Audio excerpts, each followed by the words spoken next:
Mambo vipi Profitable Garden? Najua uko poa, hongera sana kwa mapambano. Nikukaribisha sana katika live yetu ya leo. Ninaamini itakuwa live ambayo itakuwa na manufaa makubwa mno, kwa sababu leo ninakwenda kuzungumzia mambo mazito. Nakwenda kuzungumzia mambo mazito na tutakwenda kudiscuss kuhusiana na mambo makubwa mawili. Jambo la kwanza tutadiscuss kuhusiana na jinsi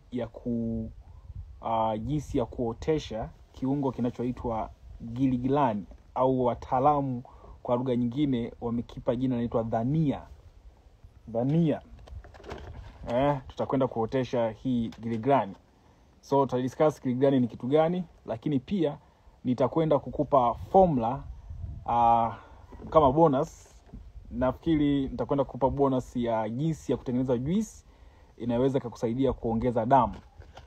Juisi ambayo ni simple inaweza kukusaidia kuongeza damu. Kwa hiyo nikusii uweze kufuatia kipindi hiki mpaka mwisho ili uweze kufaidika kupata formula ya jinsi ya kutengeneza juice kwa kutumia mazao ya bustanini, very simple, na ukaweza kuongeza damu.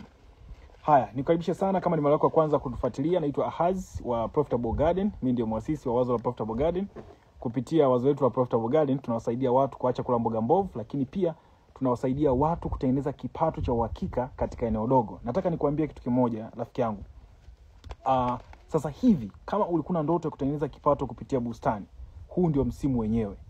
Yaani ni msimu ambao kuna changamoto ya mvua, na lakini msimu ambao mboga zinatakiwa kwa kiasi kikubwa sana. Kwa hiyo nikwambie tu very serious, kama uko serious sasa hivi ndio muda wa kuchukua hatua, kupata mafunzo serious, kuchukua hatua na kufanyia kazi. Na sisi msimu huu kidogo watu tunakuwa tuko very serious kwa sababu ni msimu ambao ndio wakati wenyewe. Kwa hiyo nikusii tu kwamba chukua hatua. Mara baada ya somo hili tutakupatia special offer ya program. Kama bado hujaingia katika program zetu, ni wewe tu kuona kama unaweza uko tayari tukusaidie, basi tutakuonesha jinsi ya kufanya. Sasa nakushauri uweze kukaa sehemu ambayo utakuwa na sehemu ya kuandika au kurekodi, kwa sababu leo ninakwenda kuzungumza madini tu na sitaki kupoteza muda mwingi katika jambo ambalo halina maana yoyote. Kwa wewe kama ni mgeni wetu mara ya kwanza unatufuatilia, karibu sana, tunafurahi kuwa na wewe. Lakini kwa wewe ambao umekuwa ukiendelea kutufuatilia, basi shout out kwa kuendelea kutenga muda wako kwa ajili ya kujifunza. Haya, leo nimesema tutadiscuss vitu vikubwa viwili. Cha kwanza tutajifunza jinsi ya kuotesha kiungo ambacho kinaitwa giligilani. Nataka tukitoka hapa tukaoteshe. Rafiki yangu, baada ya somo hili nataka ukaoteshe. Nitie moyo basi, nataka kufanyia kazi mafundisho ambayo nakupatia, share na mimi kwenye WhatsApp. Then kama kuna changamoto yoyote nikusaidie. Sio unasikiliza tu halafu ufanyii kazi. Of course hautafanikiwa, kwa sababu hakuna anayefanikiwa kwa kujua, ila tunafanikiwa kwa kufanya. Kwa hiyo hakikisha unapopata mafunzo haya unaenda kufanyia kazi. Nashukuru Mungu bado niko live katika bustani yangu. Hapa pembeni yangu ni bustani. Nafikiri unaweza kaona hii tunaita keyhole garden, bustani ya jikoni. Bustani ambayo inatumia kitchen peels. Kitchen peels ni kwa mfano mama amepika mboga pale jikoni, amekata vitunguu, amekata nyanya, amekata karoti, vile vitu ambavyo baada ya kwenda kutupa kwenye dustbin. Sisi hapo kuna dustbin iko hapa katikati hapa, ndio inafanya mamboga yanaota, iko hapo katikati hapo. Kwa hiyo tunajaza hapo. Baada ya hapo mboga ndio kama hizo ambavyo unaziona. Lakini leo pia nimeshachuma mboga zangu hizi hapa kwenye bustani yangu. Acha nikuoneshe. Unajua hizi vitu bwana, sisi walimu wa mtandaoni tunakoga tunasemwa sana, wanaongea tu sijui nini. Hizi mboga zote nimechuma kwenye bustani yangu na tayari kwa ajili ya kwenda kufurahia na familia. Nafikiri unaziona mboga zimependeza kabisa. Comment hapo chini basi kama umeona zimependeza. Hizi hapa nimechuma katika bustani yangu. Kwa hiyo siongei story na sikufundishi kitu ambacho nimekisoma darasani. Mimi nakufundisha kitu ambacho nafanyia kazi. Taaluma yangu mimi ni mechanical engineer rafiki yangu. Mimi sio mtu wa kilimo, lakini nakufundisha experience na nakufundisha maisha ambayo nayaishi. Napenda innovation. Napenda vitu vya kiubunifu. Kilimo ni moja kati ya asante sana kwa kunitia moyo. Asante sana rafiki yangu majina yenu ya Instagram ni changamoto. Sorry, lakini asante sana kwa kunitia moyo. So nakufundisha kitu ambacho ni reality, maisha yangu. Mimi napenda innovation, napenda ubunifu, napenda kukaa mwenyewe. Napenda nikae nimetulia, na ndio nilivyokuwa. Yaani muda wote nimekuwa nikifanya hivyo. Napenda mtandao kwa sababu inahitaji innovation, inahitaji ubunifu. Napenda kukaa mahali nika create kitu. Na kwa kweli na ndoto kubwa sana kuhusiana na garden. Naamini tutakuja kuwa na the best exhibition ever. The best exhibition ever. Naamini hivyo. Exhibition ambayo of course dunia itapata kitu kutoka kwetu. Naamini hivyo. Wacha nisiwe na mambo mengi kwa sababu na mambo mengi ya kuna nini. Asante zimeshachipua. Yeah, of course. Zimeshachipua mpaka tunakula rafiki yangu. Nasubiria za kwako Yasinta. Okay, so nikukaribishe. Leo nimesema tutadiscuss kuhusiana na issue nzima ya giligilani. Tudiscuss kwanza giligilani ni kitu gani. Giligilani au naita dhania. Giligilani ni kiungo maarufu sana kinachotumika kwenye chakula kwa ajili ya namba moja kuongeza harufu nzuri. Nafikiri mnafahamu na kukumbusha tu, kinatumika kuongeza harufu nzuri, lakini pia kuongeza ladha tamu ya asili giligilani. Lakini pia inasaidia mmeng'enyo wa chakula kwa sababu inaweza kutumika kwa njia tofauti tofauti. Kwa kwanza inaleta harufu nzuri kwenye chakula, nafikiri tunafahamu, lakini pia giligilani inaongeza ladha tamu ya asili. Umeona? Asante sana, nasema niko vizuri. Nashukuru sana. Okay, so inaweza kutumika kwa mfumo wa majani mabichi. Tunafahamu kwa mfumo wa majani mabichi. Niko nayo hapa rafiki yangu. Najua hii mambo ya kusema live tunafanya. Natamani yani sijui kitu niwaingizie kwenye akili zenu kwa namna gani. Ninachozungumzia ni hiki hapa. Na hili ni kopo la kawaida kabisa, nitakuelekeza, nataka ukaoteshe kwa sababu ni kitu ambacho sitamani uendelee kununua tena hichi kitu. Umenielewa? Kwa hiyo inaweza kutumika kama majani mabichi kama unavyoweza kuona kwenye nini hapa. Inaweza kutumika kama majani mabichi kwenye wali, kwenye pilau, lakini pia kwenye supu, kwenye nyama. Nafikiri mnafahamu. Kwa hiyo najaribu kuwakumbusha tu. Lakini pia mbegu za giligilani. Mbegu za giligilani, kwa mfano hapa nina packet ambayo hii ndio nilioteshea hapa. Hizi mbegu za giligilani hizi mbegu za giligilani pia zinaweza zikatumika, anasema unaweza kutumia kwa kukausha na kusaga, lakini pia zikatumika kama chakula. Naona hizi ndio mbegu zake. Hizi mbegu za giligilani wanasema zinatumika kwenye mboga, zinaweza kutumika kwenye kachumbari, lakini pia ikichanganywa na viungo vingine, kwa mfano karafuu, binzari, na tangawizi, inaweza kutumika kwenye mambo ya chakula na vitu kama hivyo. Sasa hapa nafikiri ni utaalamu wako kwenye pishi ndio utakaoamua wewe unafanya mahanjumati kwa design gani. Unajua mambo ya kupika, sitaki kuingia sana huko, mimi sio mtaalamu, najaribu tu kukuhamasisha uone kwamba ni kitu ambacho ni kizuri. Lakini pia hii dhania, hii giligilani wanasema unaweza ukachemsha mbegu zake kwa maji na ukapata chai. Na hii chai yake inaweza kusafisha tumbo, lakini pia ikasaidia mambo ya digestion, mambo ya mmeng'enyo wa chakula na vitu kama hivyo. Kama utaamua kufanyaje, kuisaga, yani ukachemsha mbegu zake na vitu kama hivyo. Lakini pia inaweza kutumika kama detox kwa maana ya nini? Detox mfanyaje? Kutoa sumu, si ndio? Kutoa sumu. Okay, lakini kiafya inasaidia nini? Kiafya, kama tukifanikiwa kuwa na giligilani. Of course najua mnanunua kila siku, lakini mimi natamani muoteshe nyumbani. Inatumika inasaidia mmeng'enyo wa chakula, lakini pia inapunguza gesi tumboni. Mbona hizo faida zake rafiki yangu? Lakini pia ina antioxidant na madini muhimu kama ya chuma na vitamini C. Ina antioxidant na madini muhimu kama chuma na vitamini C. Hiyo ni moja kati ya privilege ya giligilani. Kama unanipata, comment hapo chini, unaenjoy kipindi, unapata kitu, unaweza comment hapo. Mnapokuwa mna engage wana Instagram, wanapeleka live yetu kwa watu wengi zaidi. Kwa hiyo inaweza kuwa iko poa pia. Haya, lakini pia kitu kingine ambacho ni muhimu, nafikiri tumekuwa pia tukitamani na ndio dream yetu. Kwa mfano ukiangalia hapa mimi kwenye bustani yangu kuna maua. Umeona haya maua? Ngoja nichume ua moja hapa. Of course nataka kuzalisha mbegu, nichukue ile ua ili nizalishe mbegu, lakini for the case mnielewe. Umeona hii? Haya ni maua ambayo tumeotesha kwenye hii bustani hapa. Lengo lake manake harufu yake inafukuza wadudu. Umenielewa? Harufu yake inafukuza nini? Wadudu. Tunatamani sana. That's my dream. Na naona Mungu ananisaidia inaenda kutimia. tusitumie chemical. Tusitumie chemical hizi za yani makemikali. Unajua bado hii mbegu ni hybrid. Sawa? Hii mbegu ni hybrid. Bado tunapambana. Nafikiri nishai kuposti kwenye Instagram yangu kwamba waziri wa kilimo amesema mbegu za asili zisajiliwe. Na ilipokelewa na watu wengi sana. Of course tunatamani hivyo. Lakini mpaka sasa tunatumia hizi hybrid. Umenielewa? GMO technology. Lakini licha ya kutumia hybrid, basi tusitumie madawa kwenye kukuza hizi mimea yetu. Tusitumie makemiko, tusitumie mavitu ya ajabu, mambolea ya kemikali tusitumie. Umenielewa? Sasa tunafanyaje? Ndio mambo ya kutengeneza udongo, lakini pia mambo ya kuangalia tunawezaje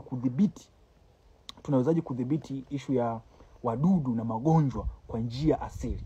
Sasa ukidhibiti wadudu na magonjwa kwa njia asili, kuna njia mbili. Njia ya kwanza tunaita companion planting. Companion planting maana yake unaotesha mimea rafiki ambayo ina attract wadudu ambao ni wazuri, lakini ina repel wale wadudu ambao tunaita ni predators. Sio predators Kiingereza wanaita, tusitumie Kiingereza sana rafiki yangu, huko mimi siko. Wadudu wale ambao wanakuja kuathiri mboga. Sasa hii giligilani, naomba nirudie. Hii giligilani hapa sasa ndio nataka unisikilize vizuri kwenye issue ya companion planting. Wanasema harufu yake inachanganya wadudu waharibifu.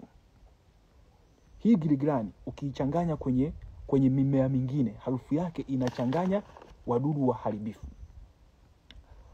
Wanasema harufu yake ni kali kwa wadudu kama amphibs, vile viwavi.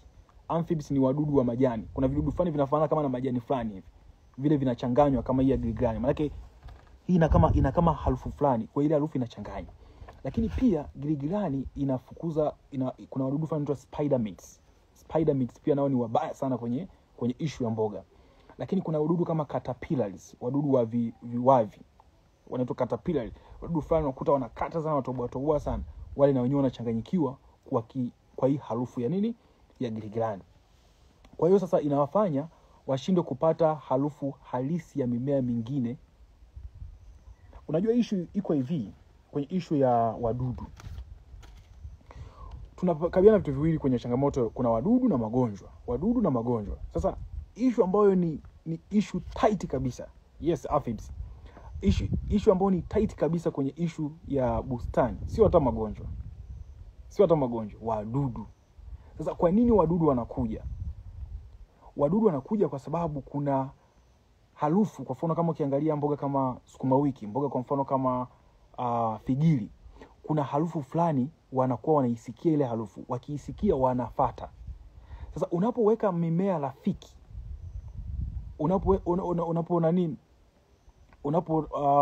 unapoweka mimea rafiki, manake ni kwamba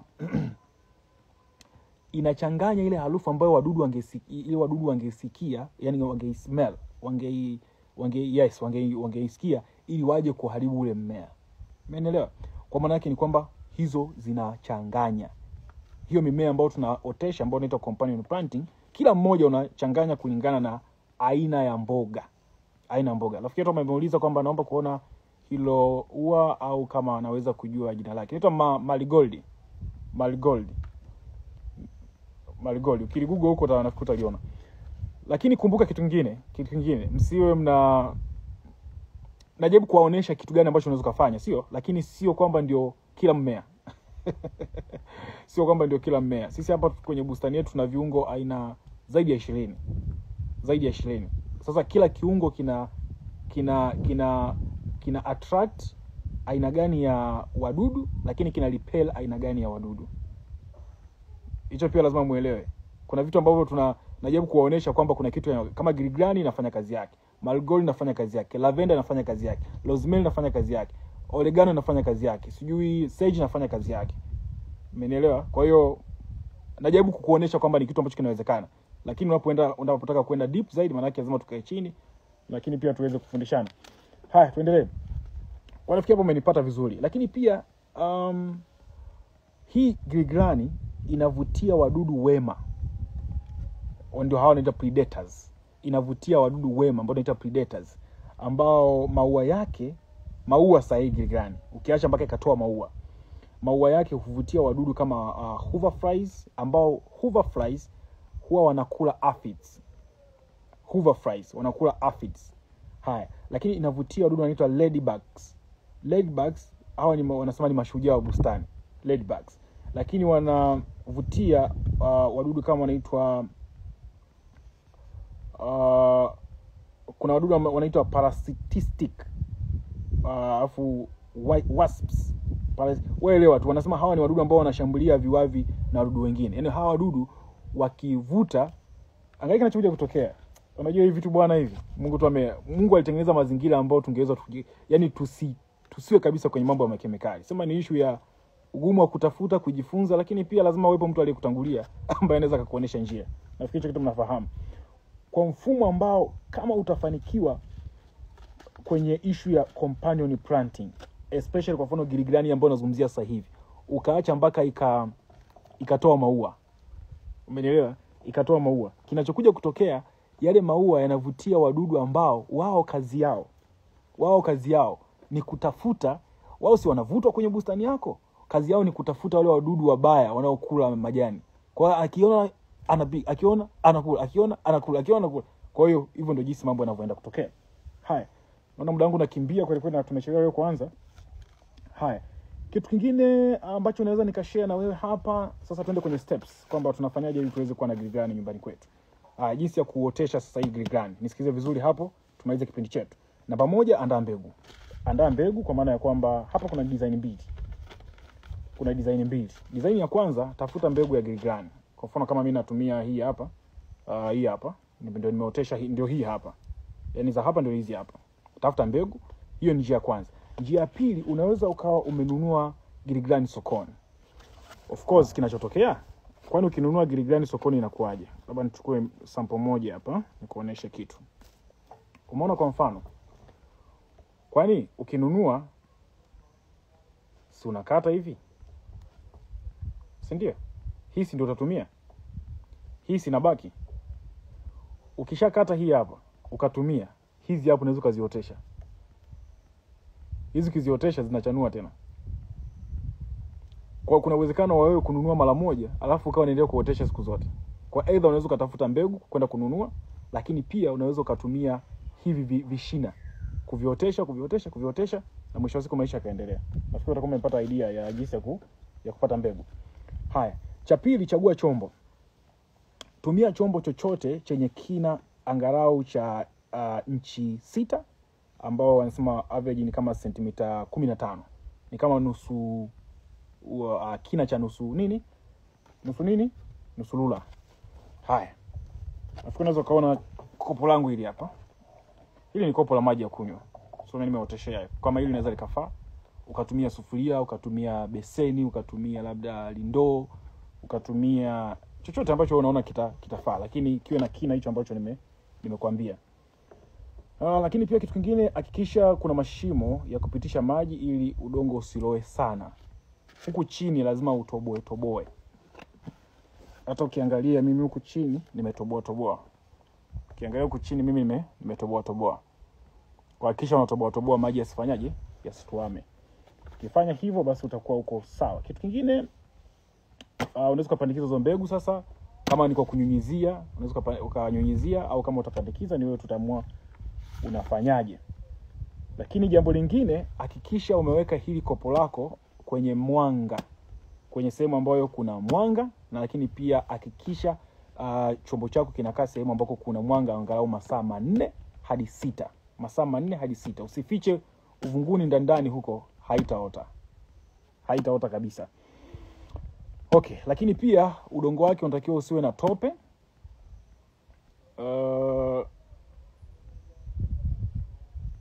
Okay.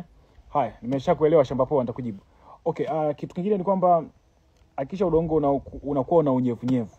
Usiwe tope, lakini unakuwa na unyevunyevu, na maana yake ndio maana tukasema pale mwanzo kwamba utatoboa chini. Kwa hiyo ukimwagilia maji yako maana yake yatafanyaje? Yatapitiliza. Haya, kitu kingine, kuvuna. Kwa mfano kuvuna sasa, tunasema zinaweza kaanza kuchipua ndani ya siku 5 mpaka 7. Hizi giligilani zako zinaweza kaanza kuchipua ndani ya siku 5 mpaka 7, na unaweza kuanza kuvuna majani yako baada ya wiki 3 mpaka 4. Wiki 3 mpaka 4. Hizi hapa nafikiri inawezekana kama zina wiki 3 hivi. kama sikosei, siko na rekodi zake nzuri. Ya kitu kama wiki 3 hivi. Kwa unaweza kuanza kuvuna kuanzia wiki 3 kama hapa vimefaa kuvuna. Si vile vidudu ambavyo watu tunanunua sokoni, si vidogo dogo tu. Sio virefu sana. Lakini nataka hizi mpaka zichanue ziwe maua kabisa. Ya, kwa hiyo ukivuna sasa ushauri. Ukiwa unavuna tafuta vuna kwa mkasi, usingoe. Ukivuna kwa mkasi unafanyaje? Unachukua mkasi wako unakata. Kaka. Ukikata maana yake zile zinazobakia zinaendelea kuchipua. Umeelewa? Zile ambazo zinabakia zinaendelea kuchipua. Na kitu kingine zaidi maana yake ni kwamba kama unaweza kuwa na makopo zaidi, maana yake unaweza ukafanya kitu tunaita kupishanisha. Kwa mfano kila wiki unaotesha. Kwa unakuwa nao unakuta muda mrefu na unakuwa nayo. So hivyo ndio jinsi ambavyo unaweza kufanya. Jambo lingine la kuongezea sasa labda tuzungumzie kuhusu udongo kwa sehemu. Kwenye udongo of course tumekuwa tukishare siku zote kwamba udongo unatengenezwa. Udongo hauchanganywi. Lakini kwa haraka unaweza kutafuta udongo wako kama una mbolea yako ya ng'ombe au ya kuku, at least iwe imeshavunda kuanzia wiki, of course inakuwa kuanzia miezi 3. Kuanzia miezi 3 unaweza kuchanganya na udongo wako. Ratio ya 1:1. Hapo utapata udongo dhaifu lakini sio udongo hai. Kwenye udongo kuna udongo hai, kuna udongo dhaifu na kuna udongo mfu. Udongo dhaifu ni ule ambao umechanganya, ambao utadumu kwa muda mfupi au utadumu kwa muda mrefu. Udongo hai ni ule ambao umetengenezwa, ambao sasa huo unahitaji process zaidi kwa ajili ya kutengeneza. Jamani, mimi nafikia hapo. Nafikiri mmeenjoy. Comment hapo chini kama umeenjoy, umepata kipindi na utaenda kufanyia kazi. Nitafurahi kama utaenda kufanyia kazi. Haya, comment hapo chini. Lakini pia unaweza ukanicheck WhatsApp 0766 387914 0766 387914. Mimi naitwa Ahaz. Hiyo namba yangu unaweza kuitunza kama unatamani kushare na mimi kitu. Pia watu tunakuwa na community yetu ya WhatsApp. Kama uko interested kuweza kupata usaidizi wa haraka na wa karibu zaidi. So unaweza kutunza hiyo namba, then tukimaliza kipindi unaweza kanicheck, then tukajua kama kuna namna nyingine ya kukusaidia. Lakini unaweza kushare hapo kama umejifunza, umeenjoy nini vitu kama hivyo. Haya, mimi nafikiri namaliza hapo kwa design hiyo kwenye issue ya Gilligran. Sina case, sina deni. Kama nitakuwa na case na deni, okay. Nijibu hili swali la Shamba Poa. Engineer, kwenye kopo kama hilo tunaweka kokoto katikati pia au inategemea udongo wangu? No. Hatuweki kokoto kabisa. Kwa sababu hizi Gilligran zinategemea unyevunyevu tu ulioko hapa juu. Haitegemea unyevunyevu ambao uko sehemu nyingine. Kwa maana ukimwagilia tu yenyewe zitaendelea kustawi. Wala hii haina complication ya mambo kokoto. Mwingine aliyeuliza swali naomba kuona hilo. Okay, nishakujibu. Haya, sawa. Mimi nafikiri nifikie hapo kuhusiana na somo langu la kwanza la Gilligran. Then nimesema kwa nawapa bonus tip ya issue ya juice. Mliomba wenyewe ni wanawapa tips za juice za vegetables, si ndio? Za vitu vya bustani. Okay, Jacinta anasema asante, tunashukuru. Tumeelewa, tutalitendea kazi. Wow, very nice. Asante sana kama mmepata concept. Okay. Tuende basi kwenye juice. Kwanza mnataka hii juice au niache? Mnataka juice au niache?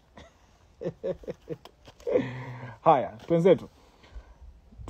Leo tutaandaa juisi ya spinach, karoti pamoja na ndimu. Juisi yetu itahusisha vitu vitatu: spinach, karoti pamoja na ndimu. Hii juisi ni nzuri sana. Ni juisi nzuri kwa sababu faida zake ni zipi? Faida ya kwanza, inaongeza damu kwa sababu spinach ina madini ya chuma. Inaongeza damu. Spinach ina madini ya chuma. Katika mboga zangu ambazo mimi nazipenda sana, spinach ni moja kati ya mboga ambazo naipenda. Yaani hautakaa, yaani bustani yangu haikosi spinach hata siku moja. Yaani hata iwaje bustani yangu haikosi spinach. Kwa inaonyesha hapa jani moja la spinach. Kuna watu wanachanganya kati ya spinach na Chinese. Sasa wacha tofautishe hapa. Hii hapa ni spinach. Umeona hii? Hii ni spinach. Wengine wanaita mkia wa kondoo. Wengine wanaita nini? Spinach ni hii hapa. Alafu hii ni Chinese. Unaona? Hiyo tofauti. Hii ni Chinese. Hii ni spinach. Si kama umeelewa? Sasa tunapozungumzia kwamba tunatengeneza juisi ya spinach, tunazungumzia hii ndio ina madini ya chuma, inaongeza damu. Hii hapa spinach, nafikiri mmeshaona. Okay, sawa.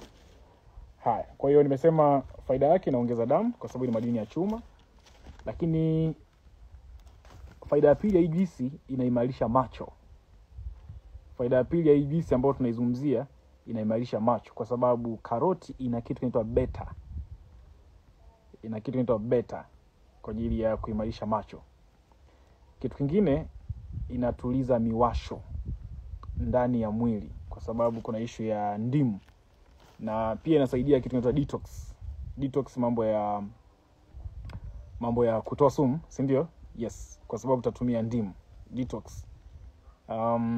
Kitu kingine, hii juisi itafaa watu wazima, ambao mtu mzima yote ambaye anatamani kuimarisha afya yake ya damu, macho pamoja na mfumo wa usagaji.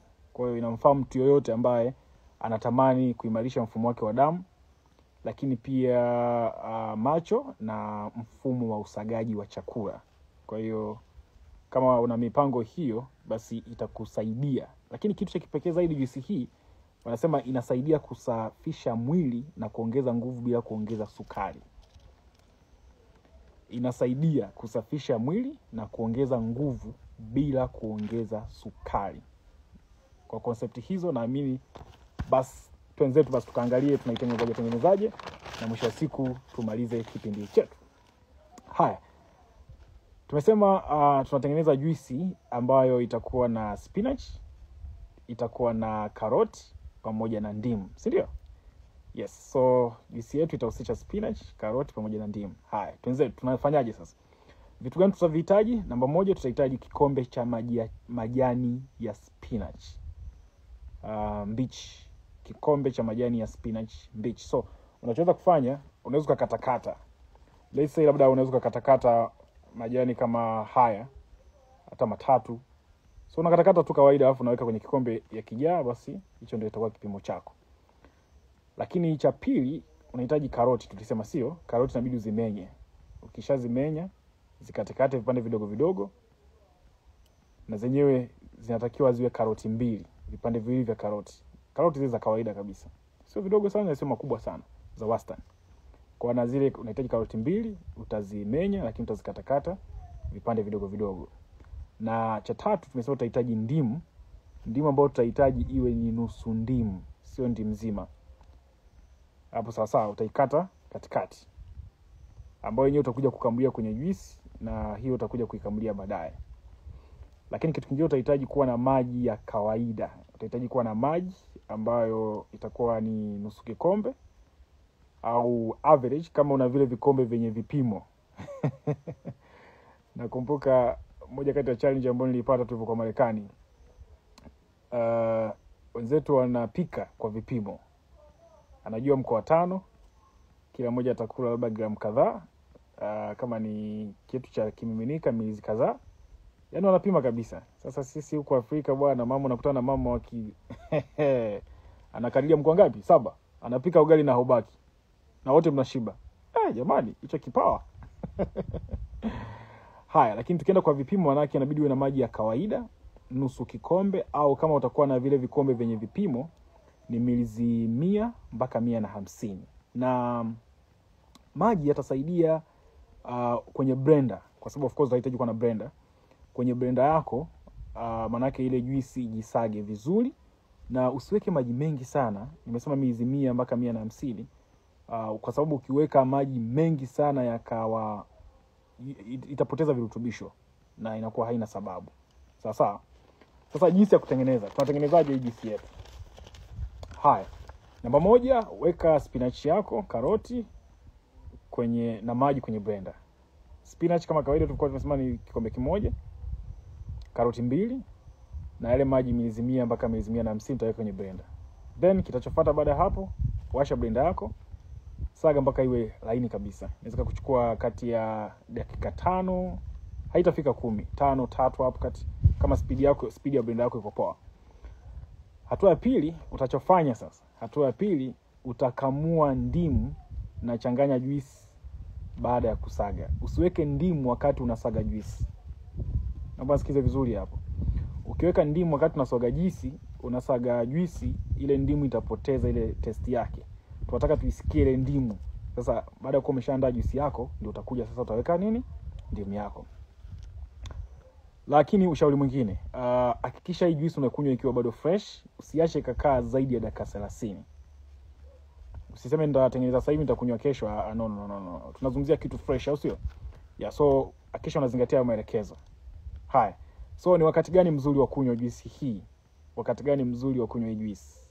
Tunatamani hii juisi unywe kabla ya kula. Unaweza kunywa asubuhi kabla ya kula. Inasaidia kusafisha tumbo. Kama utakunywa kabla ya asubuhi inasaidia kusafisha tumbo, lakini pia inachangamsha ini na mfumo wa usagaji. Inasafisha tumbo, lakini inachangamsha ini na mfumo wa usagaji, lakini pia ina virutubisho vinapokelewa haraka mwili ukiwa haujashiba. Kumbuka hivi ni vitu vile ambavyo tunasema sio vitu vigumu sana. Kwa hiyo ukiwa hujashiba, mwili unapokea virutubisho kwa haraka zaidi kuliko ukiwa umeshiba. Ukifanya hivyo inakuwa poa sana. Of course pia unaweza kanywa kwenye kitu tunaita katikati ya asubuhi na mchana. Umeshakula umekunywa breakfast yako, kapita hapa kabla ya lunch, unaweza kanywa pia. Inaweza kasaidia kwenye issue ya detox. Yaani mchana pale katikati ya kabla hujanywa hujala chakula, lakini pia ile breakfast ambayo umeipata angalau iko imeshapita pale. Rafiki yangu, mimi nafikiri bonus yangu umeenjoy, si ndio?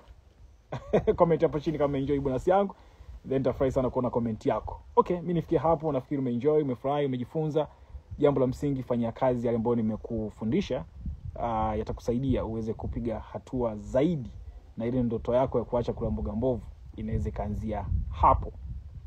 Rafiki yangu, kwa hizo dakika moja ambayo imebakia, kama uko interested tukushike mkono hatua kwa hatua. Tuna program serious kwa wanafunzi ambao wako serious. Of course kama bado hauko serious usije inbox kwangu. Naomba uendelee kunifuatia hapa Instagram.